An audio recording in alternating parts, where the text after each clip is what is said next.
Panibagong araw, panibagong buhay at panibagong vlog na naman tayo mga ka-person. Dahil linggo ngayon, ginampanan ko muna ang pagiging ina. Ganun. Maaga kami nagising mga ka-person dahil marami kaming mga gawain sa bahay. Charis. Basta nandito ako sa bahay mga ka-person, ako talaga ang naglilinis. Si Inday Kisi ang naghuhugas at si Ate Ashley naman ang taga-video ko. Charis. Ang asawa ko naman ay busy din sa pagluluto ng ulam. Ganun. Hindi ko na siya pina-videohan dahil nakaalalay din si Ate Ashley sa akin habang ako'y naglilinis. Si Ate Ashley kasi ang taga-kuha at tagalagay ng mga gamit, habang ako naman taga-punas. Ganun. Ganito talaga routine namin tuwing maglilinis kami, kaya masanay na kayo. Charis. Masakit kasi sa mata pag may nakikita akong dumi o alikabok sa bahay. Hindi ko alam kung ganyan ba ang tingin nyo dahil iba't iba kasi tayo ng pananaw sa buhay. Ganun. Huwag nyo na lang akong i-bash dahil ganito na talaga ako. Charis. At pagkatapos namin ng mga gawaing bahay ay kumain na muna kami. At simpleng ulam lang naman ang kinakain namin dahil wala kaming sapat na pera para kumain ng masarap na ulam. Ayoko rin namang sanayin ang aking mga anak sa mga sosyal na pagkain dahil ayokong lumaki silang mapili pagdating sa ulam. Tayo kasing mga nanay ang #1 teacher nila. Kung ano ang itinuro at pinasanay natin sa ating mga anak, ayun din ang makasanayan nila pag lumaki na sila. At ang ulam pala namin ay sinabawang pansit at tuyo.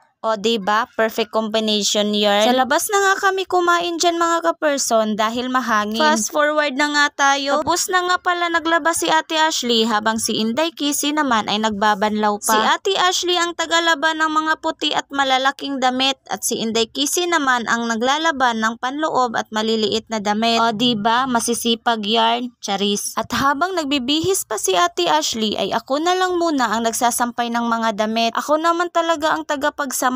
Ganun. At pagdating din naman sa pagsasampay ay hinihiwalay ko ang puti sa mga decolor. Yung tipong maganda din siya tingnan pagdating sa sampayan. At hanggang dito na lang muna mga ka-person. Abangan ang susunod kong mini vlog. Salamat!